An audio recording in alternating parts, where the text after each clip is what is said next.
तो हमारे YouTube channel में आप सभी का बहुत बहुत स्वागत है। तो आज की वीडियो में हम लोग पढ़ने वाले हैं विद्युत द्विध्रुव तथा विद्युत द्विध्रुव आघूर्ण, जो कक्षा 12 के फिजिक्स के फर्स्ट चैप्टर विद्युत आवेश तथा क्षेत्र के उसमें से ये टॉपिक है। तो चलिए इस वीडियो में हम लोग एकदम अच्छे से समझते हैं कि इसको विद्युत द्विध्रुव को और विद्युत द्विध्रुव आघूर्ण को। आप लोग वीडियो में अंत तक बने रहिएगा और वीडियो पसंद आता है तो वीडियो को लाइक और चैनल को सब्सक्राइब भी कर दीजिएगा। चलिए देखते हैं क्या। सबसे पहले हम लोग समझते हैं कि आखिर वैद्युत द्विध्रुव क्या होता है। वैद्युत द्विध्रुव क्या होता है, इसको हम इंग्लिश में बोलते हैं इलेक्ट्रिक डाइपोल। क्या बोलते हैं? इलेक्ट्रिक। जैसे हम लोग अपनी हिंदी भाषा में इसको क्या बोलते हैं? वैद्युत द्विध्रुव। लेकिन अंग्रेज सब के भाषा में, जो दुष्ट अंग्रेज सब था ना, उसकी भाषा में इसको बोलते हैं हम लोग क्या बोलते हैं? तो इलेक्ट्रिक डाइपोल। क्या बोलेंगे? Electric dipole. इलेक्ट्रिक डाइपोल क्या होता है देखिए समझिए। जब हम मान लीजिए कि हम दो आवेश लेते हैं, क्या करते हैं? दो आवेश लेते हैं। तो मान लीजिए एक आवेश ये हो गया और एक आवेश ये हो गया, लेकिन जब दोनों का क्या हो? परिमाण समान हो। परिमाण क्या होनी चाहिए? समान होनी चाहिए। माने अगर ये मान लीजिए कि 5 गुलाम है तो ये भी 5 गुलाम हो,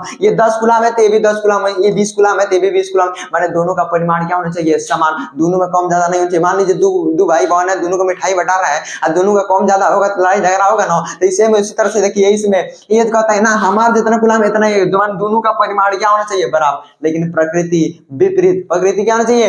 विपरीत होना चाहिए। माने एक अगर प्लस होता है तो एक माइनस होता है, और ये दोनों बहुत ही पास में रखे हो, क्या हो? बहुत ही पास में रखे हो ना, तो बने इस सिस्टम को, बने इस प्रकार के निकाय को ही हम बोलते हैं, क्या बोलते हैं? तो वैद्युत द्विध्रुव। क्या बोलेंगे? तो वैद्युत द्विध्रुव। कोई डिफिनेशन पूछेगा तो क्या बताइएगा? देखिए, जब समान परिमाण के तथा विपरीत प्रकृति के एगो प्लस तो एगो माइनस, चाहे ये प्लस हो तो ये माइनस हो, ये माइनस हो तो ये प्लस हो, तो दोनों अलग अलग होने चाहिए। अब एक पास रखे हो ना, तो बने इस प्रकार के निकाय को हम क्या बोलते हैं? वैद्युत द्विध्रुव क्या बोलते हैं? क्या बोलेंगे? वैद्युत द्विध्रुव। और ये दूरी बहुत ही कम होनी चाहिए, बहुत ही पास में रखे होनी चाहिए। तो बने इस सिस्टम को, बने इस निकाय को हम किस नाम से जानते हैं? तो वैद्युत द्विध्रुव यानी इलेक्ट्रिक डाइपोल के नाम से जानते हैं। देखिए, हम तो इनके बीच की जो कुछ ना कुछ तो दूरी होगा ना, तनी मनी हो चाहे ज्यादा हो, तो दूरी तो होगा ना। अरे एगो आवेश रखा है, एगो और आवेश रखा है, इनको बीच की दूरी कुछ होगा ना। इन बीच की दूरी को हम मान लेते हैं कि 12 है। कितना है? 12। कहिए मास्टर तुमको ये नहीं मानना चाहिए, 12 का है मान लिया, तो इसलिए 12 मानते हैं ना, क्योंकि आगे इक्वेशन सॉल्व करने में क्या हो? आसानी हो। तो देखिए, सबसे पहले क्या समझना है कि विद्युत द्विध्रुव क्या होता है? जब समान परिमाण के दो आवेश तथा विपरीत प्रकृति के बहुत ही पास में रखे हो, तो बने इस प्रकार के निकाय को, बने इस प्रकार के सिस्टम को हम क्या बोलते हैं? तो वैद्युत द्विध्रुव। क्या बोलेंगे इसको? वैद्युत द्विध्रुव। चलिए इसका डिफिनेशन लिखिए। डिफिनेशन लिखने से क्या लिख सकते हैं कि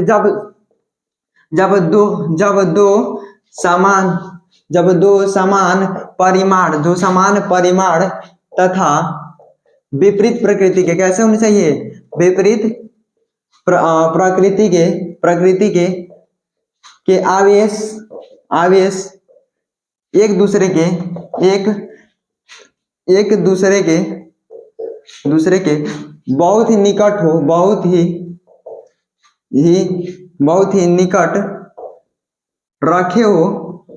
रखे हो तो बने इस प्रकार के निकाय को हम क्या बोलते हैं? तो वैद्युत द्विध्रुव कहते हैं। क्या बोलते हैं? तो वैद्युत द्विध्रुव कहते हैं। कुछ नहीं लिखे, जो बतिया बताए हैं वही यहाँ पर तो लिख दिए। समझिए, देखिए, जब दो को समान परिमाण के, कितना है? समान परिमाण के दो आवेश जब एक पास में रखे हो, क्या हो? एक पास, लेकिन उनकी प्रकृति क्या नहीं होनी चाहिए? था विपरीत। एगो प्लस होता है तो एगो माइनस, दोनों सेम नहीं होता है, और दोनों सेम होगा तो विद्युत द्विध्रुव नहीं कहलाएगा। और इनके बीच ना कुछ तो दूरी होगा ना, और उसी दूरिया को हम क्या मान लेते हैं? तो 12। क्या मानते हैं? तो 12। देखिए, जब दो समान परिमाण के दो आवेश, जब दो समान परिमाण के दो आवेश जिनकी प्रकृति क्या हो? विपरीत हो, जो एक पास में रखे हो, तो बने इस प्रकार के निकाय को, बने इस प्रकार के सिस्टम को हम क्या बोलते हैं? विद्युत द्विध्रुव। आशा करते हैं आपको समझ में आ गया हो। देखिए, विद्युत द्विध्रुव सीधा बनाने को देश कुछ नहीं करना है। एगो मान लीजिए इसमें ऐसे मानते हैं, कैसे जैसे इससे आप वैसे मान सकते हैं। एगो माइनस आवेश मान लीजिए और एक प्लस आवेश मान लीजिए। अब इनके बीच की दूरी 2l मान लीजिए। बस यही तो बन गया। एक क्या बन गया?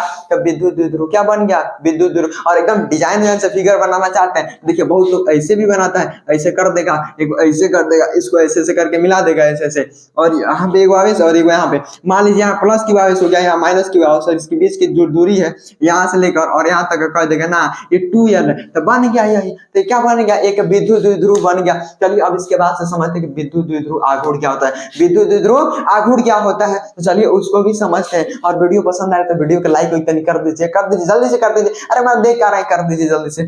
चलिए तो अब हम लोग पढ़ते हैं क्या, तो विद्युत द्विध्रुव आघूर्ण के बारे में। किसके बारे में समझते हैं, तो विद्युत द्विध्रुव। अब आघूर्ण क्या होता है, आशा करते हैं कि आपको विद्युत द्विध्रुव अच्छे से समझ में आ गया हो। अब हम लोग समझते हैं विद्युत द्विध्रुव आघूर्ण क्या होता है। विद्युत द्विध्रुव आघूर्ण क्या होता है, देखिए विद्युत द्विध्रुव आघूर्ण कुछ नहीं है, तो क्या करना है आपको, जो अभी विद्युत द्विध्रुव बनाए थे ना उसमें से एक आवेश को टांग के लाना है। क्या करना है, एक आवेश को टांग के लाना है, सिर्फ उसका मैग्नीट्यूड को। किसको टांग के लाना है, मैग्नीट्यूड, यानी प्लस प्लस माइनस हमें कोई लेना देना नहीं है, बस वो कितना कूलाम का है ना बस उससे मतलब है, माने हमको आवेश से मतलब, बाकी हम प्लस है कि माइनस हमको कुछ लेना देना नहीं है। तथा उनके बीच की दूरी कितना माने थे हम लोग, 12। उन दोनों के गुणनफल को ही हम क्या बोलते हैं, तो विद्युत द्विध्रुव आघूर्ण क्या बोलते हैं उसको, तो विद्युत द्विध्रुव। कुछ नहीं करना है, देखिए हम मान लेते हैं कि एक यहाँ से यहाँ तक एक विद्युत द्विध्रुव था, क्या था, ये एक विद्युत द्विध्रुव था, एक प्लस की आवेश और एक मान लेते हैं माइनस की आवेश, इसके बीच की दूरी कितनी थी, 12। अब कुछ नहीं करना है, एक कौन आवेश को टांग के लाना है, उसमें से प्लस माइनस को छोड़ देना है, खाली उसका क्या लाना है, परिमाण को लाना है। किसको लाना है, परिमाण, माने जो दिया होगा 5 कूलम 10 कूलम जो भी दिया होगा उसको लेके आना है।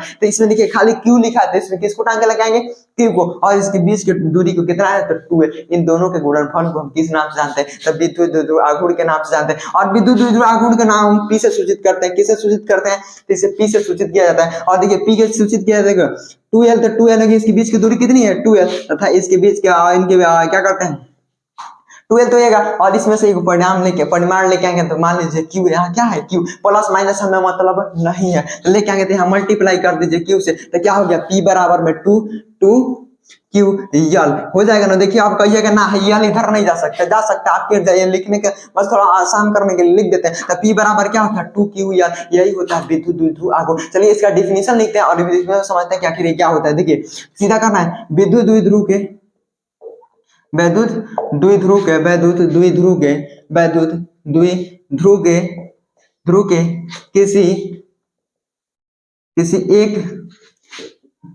किसी एक आवेश के ऐसे इसको कर सकते हैं, विद्युत द्विध्रुव के किसी एक ध्रुव के परिमाण तथा उनके बीच की दूरी के गुणनफल को विद्युत द्विध्रुव आघूर्ण कहते हैं। क्या बोलते हैं इसको, तो विद्युत द्विध्रुव आघूर्ण कहते हैं, विद्युत द्विध्रुव आघूर्ण कहते हैं, विद्युत द्विध्रुव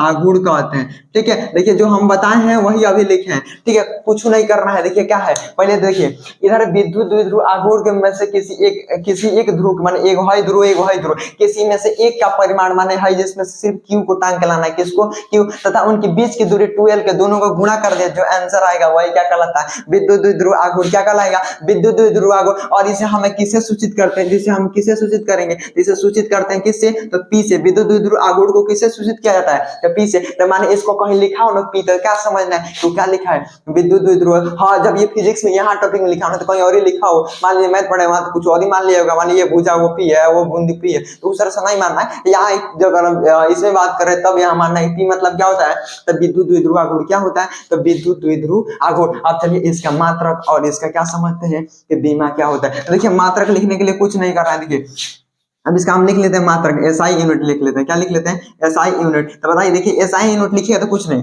है, 2L है। 2L का मतलब क्या है, इनके बीच की दूरी यानी लंबाई, तो लंबाई को किस में नापते हैं, मीटर में। किस में नापते हैं, मीटर में। तो इसका लिख लीजिए मीटर, क्या नाप लिख लीजिए, मीटर। हाई देखिए क्यू माने आवेश, आवेश का एसआई मात्रक क्या होता है, कूलाम। क्या होता है, कूलाम। तो इसका क्या हो जाएगा मात्रक, आवेश कूलाम। क्या हो जाएगा, आवेश कूलाम। ठीक है, और इसका लिखना चाहे आप बीमा, क्या लिखना चाहे, बीमा। तो देखिए दूरी की लंबाई यानी इसका मीटर हो जाएगा, क्या हो जाएगा, मीटर यानी इसका लंबाई यानी यल हो जाएगा। और इधर क्या कूलाम का क्या होता है, 80। क्या होता है, 80। तो यही इसके क्या हो जाएगा, बीमा, यल 80। क्या हो जाएगा, यल 80। चाहे आप ऐसे चाहे लिखने के लिए तो ऐसे भी लिख सकते हैं, यल 80 ऐसे भी लिखा जा सकता है, या इसके क्या हो गए, बीमा।